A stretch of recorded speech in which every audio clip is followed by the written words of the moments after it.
G'day guys, Kieran here from KJH Woodworking and welcome back to the channel. Today we are going to throw some LED strip lighting into these shelves that we made a couple of weeks back. I'll link that video up here. If you want to see how we do that, stick around. First things first, let's clear these shelves off. Before you pull your shelves off, what you want to do is mark your shelf locations on the wall so you know that when you drill your hole to feed the cabling through, it's going to be behind the shelves.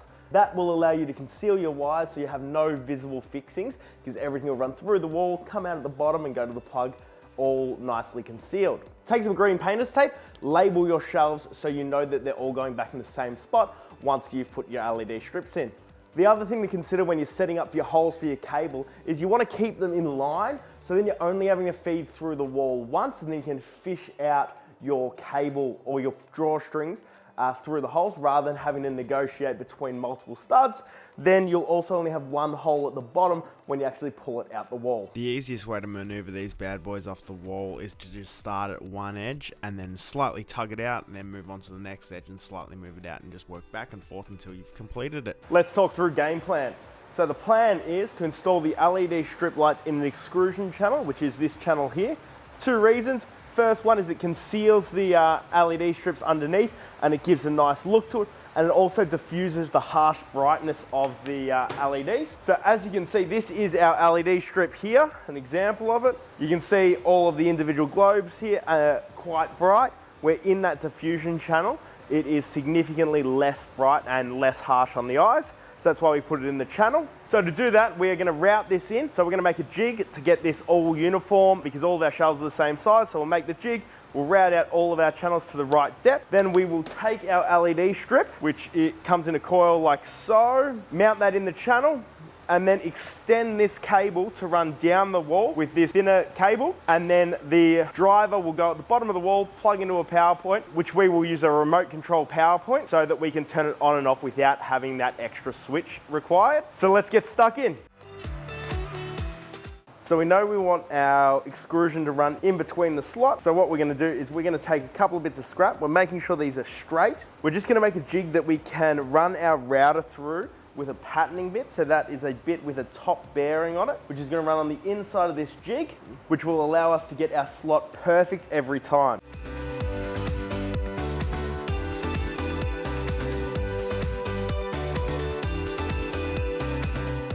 So now we've got our jig made, we'll position that in place. And then clamp it in position. Now we're going to take our pattern bit, route that channel out, and that will house our extrusion.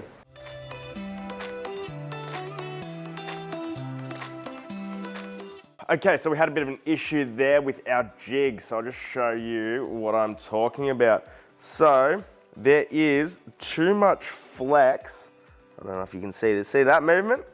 So when I run my router through, it spins off my line, which is killing me. So I'm gonna rebuild this jig now out of 18mm MDF, a little bit wider, so it's got a bit more structural integrity. And I'm also gonna use a trimmer rather than my big router bit. As much as I hate my trimmer because there's no dust control, I'm gonna use that because it's gonna be less powerful. I'm gonna have a bit more control, and we are going to redo this, and hopefully I haven't butchered my shelf. Let's see how it turns out.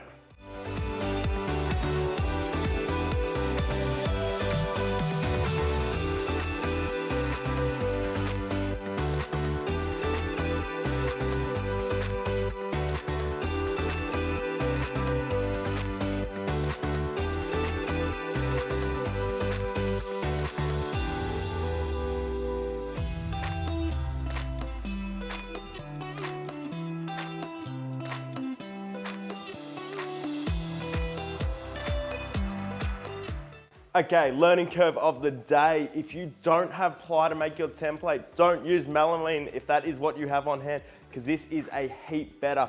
Check this out. I'll do a side-by-side comparison. You can see there's absolutely zero flex in this ply. Heaps better than what I had. So now let's go back to routing out the shelves and then we can get these installed. Okay, to mark this out, we're gonna find our live edge's shortest point and then take off 10mm. So in our case, it is 110. Quick tip for ease of seeing your line when you're trying to line everything up, take some colored painter's tape, line that up with your line. That'll make life a lot easier.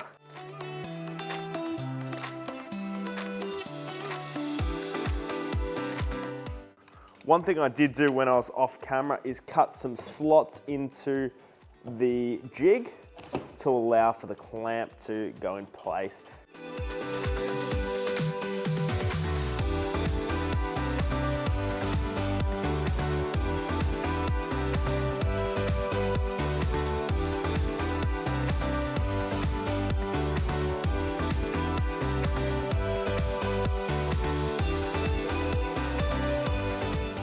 To get your final depth, I like to take the jig off, and then the bearing will run on the inside of the channel you've just created, or the groove you've just created. But to set your depth, take your track that you're actually installing and reference that for your final depth rather than measuring, because then you know it's going to be 100% spot on. Lock that away, double check it, and then you're good to route.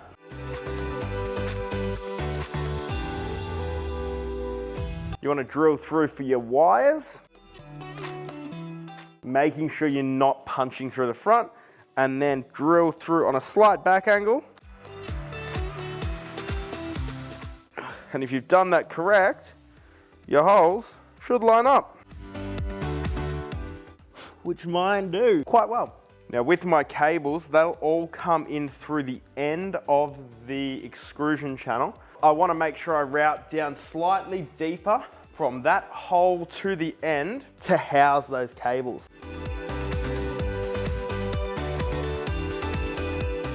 Now that we've got that all routed, we are ready to get our extrusion channel going. I have pre-cut mine.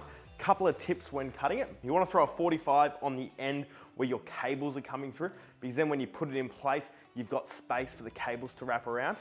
And then where you join it, you want to back bevel it 5 degrees. That'll allow you to get a nice tight fitting joint. When you install your diffuser cap, you want to offset the joints. What I mean by that is don't line the joints up with the joints in the channel. Overlap over the joint. This will give the illusion of one channel where you've got your joints, because it makes everything look a little bit straighter. To tie in with the color scheme, we're going to give these a coat of spray paint, then we'll get them on the walls.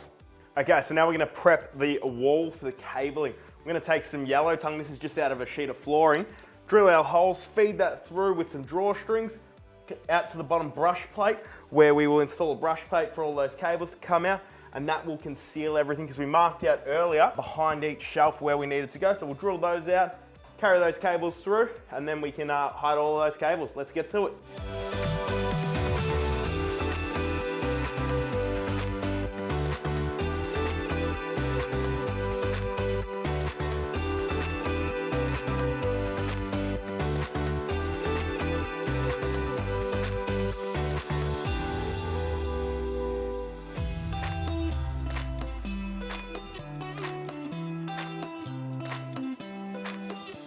Quick tip, to get the string through the hole through your shelf, use a vacuum cleaner with a fine nozzle on the end. That's going to suck the string through.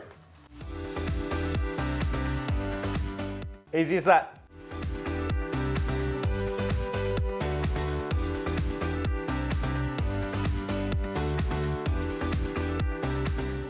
So what needs to happen next? We need to run the cables.